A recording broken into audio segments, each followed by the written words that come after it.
I grew up in a small town in Maryland, and it feels as though for a lot of people it was like a light switch turned on or off, I would suppose. And it was that in 2016, people that I had known my entire life, people that I had gone to school with and church with, and even college with, suddenly became very hateful, vitriolic people, and suddenly decided that they wanted to live a life of anger and abuse to others.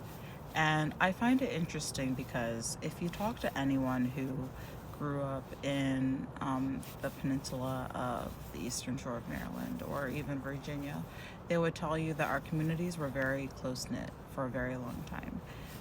Our ancestors, our parents even so, would boast about the fact that they never even considered race. Not that they didn't see it, but they didn't consider it to be something that would be a factor or non-factor of being someone's friend, being in a relationship with them. So as a result, you see a very high population of mixed race children within the community that I grew up in, and even in my family, because it just wasn't a thing that anyone really cared about. Even to this day, it's not really a thing that people in my family care about. Hence the fact I was with a white man for a very long time. And I have a lot of cousins who are mixed race, and I have a lot of family members just generally who are with people who are of other ethnicities.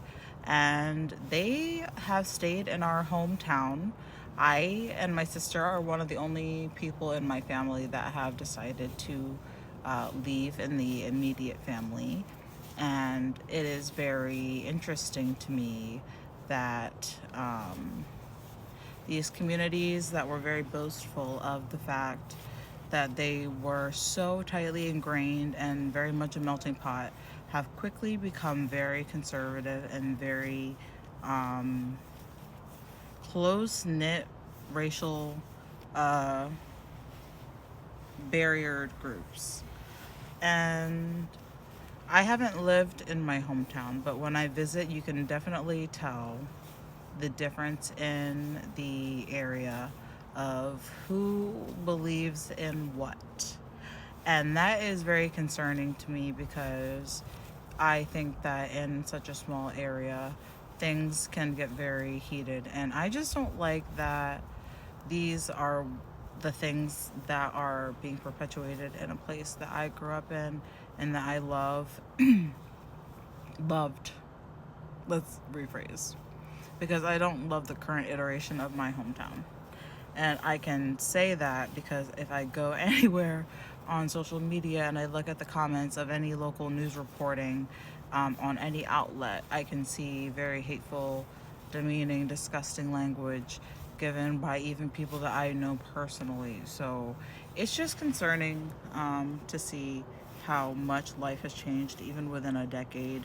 And that is just interesting because I'm just so curious to see how our lives are going to change within the next decade. I hope and I trust and I believe that things are going to be brighter and more beautiful tomorrow, because they always have been and they always will be, even if it's just by uh, a fraction of a kilowatt. It's still brighter, and that is something to remember. So I'm working on a documentary about my hometown and my home area. I I'm going to talk more about that in another video. However, I am going to be very vocal about things that are happening. Not like I'm not vocal now, but I want to be more vocal about things that are happening in Maryland and Virginia regarding, how culture is changing and evolving anthropologically and sociologically, just because I don't know how much research is done in these areas, but as one of the oldest areas in this nation, I find it to be very important to document how culture and society is changing within the framework of this new world that is emerging from the new world.